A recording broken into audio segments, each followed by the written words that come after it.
Oh, to continue. Another example, I mean, there are plenty of examples of the ends justify the means throughout all the Bible. David, right? David was a man after the heart of God. That's why God chose him. You had Samuel, who was going to pick Saul's replacement. And he's told that you'll find David, or you'll find Saul's replacement, who was the old king of Judah, or Israel, in the house of Jesse. So he goes there, and Jesse brings out the oldest brothers first. And Samuel's there like, oh, these are bloody excellent, you know, they're really tall. He chose tallness to pick Saul before anyway. But God was like, no, none of these. You know, God doesn't look with man's eyes, he looks with God's eyes. God does not see as man sees. And eventually, Jesse brings out David. He'd been out with the sheep, you know, he's a shepherd, a precursor of Jesus, supposedly. And God goes, yeah, this man here, this boy David, is a man after my own heart. And I think I might know what he means.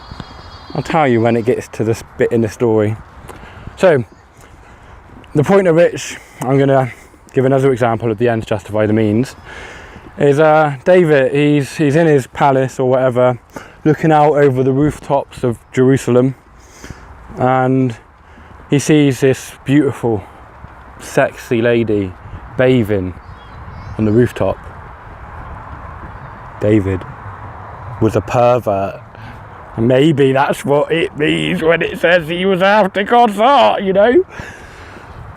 Anyway, David's like, I must have that woman. So he gets her to come and he woos her and he has sex with her and she becomes pregnant.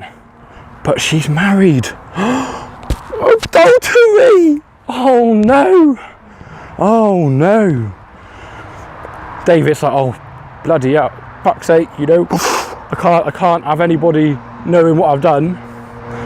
And this woman, I think she's married to Uriah the Hittite, and Uriah is in David's military, and he's coming home at one point. No, David gets Uriah to come back to Jerusalem because he wants Uriah to have sex with Bathsheba. And when Uriah comes back, he's like, no, how dare I do that? That's wrong with me to have sex with my wife whilst my comrades in arms are out on the field. No, I will stay in your doorstep, David. David's right straight now. What's he going to do? Because like Uriah's going to be gone for quite a while and he's got Bathsheba up the duff. What's he going to do? He can't have the people know this, can he? So he tells his chief commander of the army, when Uriah's out there, what I want you to do, I want you to put Uriah right at the front and I want you to get him right up to the wall and I want you to tell the men to withdraw and leave Uriah there to be killed by the enemy. Wicked, isn't it? Wicked. And so it happens and Uriah's killed. David takes Bathsheba as his wife. God expressed his annoyance with this. He goes, oh, because you've done this, I'm going to take your firstborn with Bathsheba. And sure enough, the firstborn son dies. But guess who the second son is? Solomon, or one of the sons.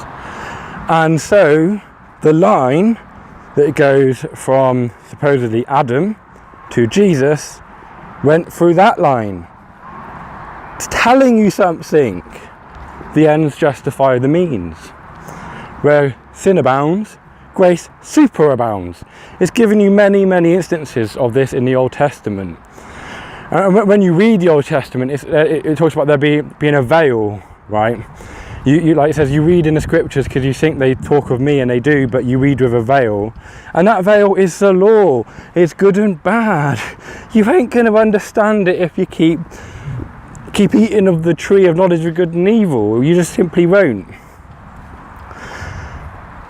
Yeah, anyway, that's that bit of the story done. On to the next bit. Goodbye.